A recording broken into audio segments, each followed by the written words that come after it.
ডিমের চপ তো অনেক খেয়েছেন, এইভাবে একবার হলো ডিম পেঁয়াজুর চপ খেয়ে দেখুন বন্ধুরা, ইফতার প্লেট কিন্তু 1 মিনিটেই ফাঁকা হয়ে যাবে। এই রমজানে একবার হলো আপনারা এই রেসিপিটা ট্রাই করতে পারেন।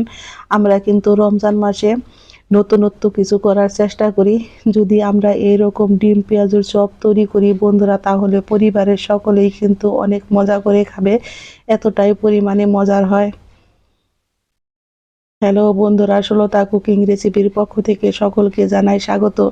আমি আজকে কিন্তু ডিম পেঁয়াজও তৈরি করব, সেই জন্য এখানে আমি 2টা ডিম নিয়েছি। আপনারা চাইলে একটা ডিম দিয়েও করতে পারেন, তাতে কোনো সমস্যা নেই। আমি ডিমগুলোকে কিন্তু বেশ ভালো করে সিদ্ধ করে নিয়ে এখন ছুরির সাহায্যে আমি কিন্তু একটা ডিম থেকে 4 টুকরা করে নিব। আপনারা চাইলে 2 টুকরাও করে নিতে পারেন, আবার আস্ত ডিম দিয়েও কিন্তু এই ডিমের চপ তৈরি করতে পারেন, সেটা আপনাদের সুবিধা অনুযায়ী। আমি কিন্তু এইভাবে ডিমগুলোকে খুব সুন্দর করে টুকরো টুকরো করে কেটে নিয়েছি, এক সাইডে রেখে দেব। চলে যাব প্রস্তুত প্রণালীতে। এখানে নিয়েছি কিন্তু আমি বেশ কিছুটা পরিমাণে পেঁয়াজ কুচি, দিয়ে দিব আমি ধনিয়া পাতা কুচি, আর দিয়ে দিব আমি কাঁচা পাকা কাঁচামরিচ কুচি। এখন দিয়ে দিব এক এক করে লবণ, হলুদের গুঁড়া, মরিচের গুঁড়া, ধনিয়ার গুঁড়া, জিরার গুঁড়া, আর দিয়ে দিব আমি 1 চামচ পরিমাণে গরম মশলার গুঁড়া। অবশ্যই কিন্তু এই ডিম পেঁয়াজুতে আপনারা গরম মশলাটা ব্যবহার করবেন, তাহলে খেতে দেখবেন যে দারুণ মজার হয়। এখন আমি এর মধ্যে দিয়ে দিব 1 বাটি পরিমাণে বেসন। সমস্ত উপকরণ দিয়ে কিন্তু আমি এখন এইভাবে আমি এগুলোকে বেশ ভালো করে মেখে নিব। আমি এখন দিয়ে দিব খুবই অল্প পরিমাণে একটু জল, আর জল দিয়ে কিন্তু আমি এইভাবে আস্তে আস্তে এগুলোকে খুব ভালো করে মেখে নিব।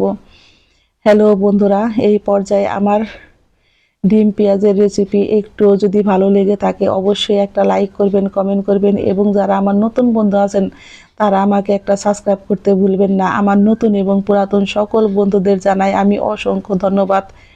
জিভে জল চলে আসে, এতটাই পরিমাণে মজার হয় বন্ধুরা। দেখতে যেমন সুন্দর হয়েছে আর খেতেও হয়েছে কিন্তু দারুণ মজার। এগুলো কিন্তু আমার একদম পারফেক্টভাবে তৈরি হয়ে গেছে। এখন আমি হাত রাখে বেশ ভালো করে ধুয়ে পরিষ্কার করে নেব।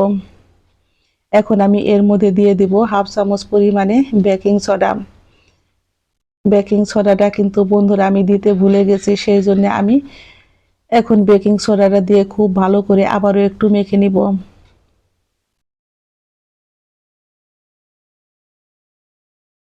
আমি হাতটা ধুয়ে হাতে কিন্তু আমি তেল মেখে নিয়েছি।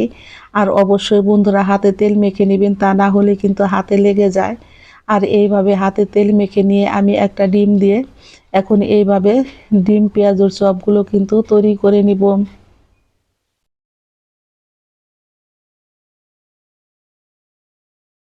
বন্ধুরা একদম সহজ, কিন্তু আপনারা 10 মিনিটেই ঝটপট এইভাবে ডিম পেঁয়াজের চপ কিন্তু তৈরি করে নিতে পারেন। আর দেখতে যেমন সুন্দর হয়েছে, খেতেও হয় কিন্তু দারুণ মজার। আমার বাসার কিন্তু সকলেরই অনেক পছন্দের, আমার বরের কিন্তু ভীষণই পছন্দের এই ডিম পেঁয়াজটা বন্ধুরা। আমি কিন্তু প্রায়ই এই ডিম পেঁয়াজটা করে থাকি ঝটপট। বন্ধুরা আমি হাতে কিন্তু আবারও তেল মেখে এইভাবে একটু পেঁয়াজগুলো নিয়ে আমি পাতলা করে নিয়েছি, দেখতেই পারছেন কিভাবে। এখন আমি ডিমটা দিয়ে কিন্তু খুব সুন্দর করে মুড়ে নেব। ডিম পেঁয়াজ বানানো কিন্তু একদম সহজ বন্ধুরা, দেখে অবশ্যই বুঝতে পেরেছেন এগুলো কিভাবে তৈরি করতে হয়। আপনারাও কিন্তু দেখে এইভাবে একবার হলো এই রমজানে তৈরি করে নিতে পারেন। বাড়ির সকলেতে খুশি হবে বন্ধুরা, আর যাকে খাওয়াবেন সেও কিন্তু আপনার প্রশংসা করবে, এতটাই মজার হয়।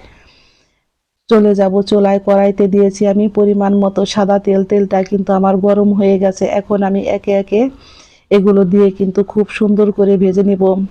বন্ধুরা এগুলো যখন ভাজবেন অবশ্যই একটা ছোট কড়াইতে ভাজবেন, তাহলে দেখবেন খুবই অল্প তেলে কিন্তু এই ডিম পেঁয়াজের চপগুলো ভাজা হয়ে যায়, খুব বেশি তেল লাগে না। আমি এখন চুলার আঁচটাকে মিডিয়াম টু লোতে রেখে এইভাবে ডিম পেঁয়াজের চপটা কিন্তু ভেজে নিব। আমার এক পাশ ভাজা হয়ে গেছে, এখন আমি উল্টে দিব। এইভাবে উল্টে পাল্টে গোল্ডেন কালার করে আমি কিন্তু ডিম পেঁয়াজগুলো খুব সুন্দর করে ভেজে নিব।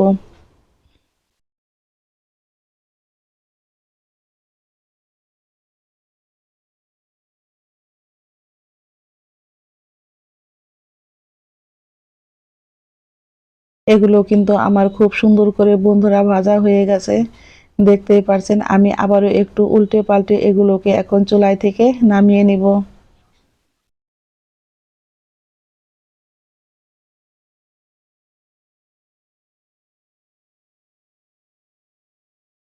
বন্ধুরা, এই ডিম পেঁয়াজও কিন্তু একটু সময় নিয়ে আস্তে আস্তে ভাজলে এরকম গোল্ডেন কালার হয়। এখন আমি বাকি ডিম পেঁয়াজগুলোও কিন্তু ভেজে নিব। আপনারা চাইলে কিন্তু একবারও এগুলো ভেজে নিতে পারবেন। আমি কিন্তু এইভাবে দুইবার দিয়ে আস্তে আস্তে খুব সুন্দর করে ডিম পেঁয়াজগুলো ভেজে নিব। আমার এক পিঠ ভাজা হয়ে গেছে, এখন আমি উল্টে দিব। মাত্র 10 মিনিটে ঝটপট তৈরি হয়ে গেল বন্ধুরা আমার ডিম পেঁয়াজু। দেখতে যেমন সুন্দর হয়েছে, খেতেও হয়েছে কিন্তু দারুণ মজার। সকলেই ভালো থাকবেন, সুস্থ থাকবেন। আমি আবারও ফিরবো নতুন নতুন কোনো রান্নার রেসিপি নিয়ে। আমার সকল বন্ধুদের জানাই অসংখ্য ধন্যবাদ। আমার এগুলো কিন্তু ভাজা হয়ে গেছে, এখন আমি চুলায় থেকে নামিয়ে নেব। নামিয়ে বন্ধুরা গরম গরম পরিবেশন করে দেখাচ্ছি কতটা পরিমাণে সুন্দর হয়েছে। আর এগুলো কিন্তু সস দিয়ে খেতে হয় দারুণ মজার বন্ধুরা। ঝটপট তৈরি হয়ে গেল আমার ডিম পেঁয়াজু, বাকি ডিমের চপ, বাকি ডিমের বড়া, যে যেটাই বলুন না কেন। সকলেই ভালো থাকবেন, সুস্থ থাকবেন। আর ভিতরটাও হয়েছে কিন্তু দারুণ সুন্দর, খেতে হয়েছে কিন্তু দারুণ মজার।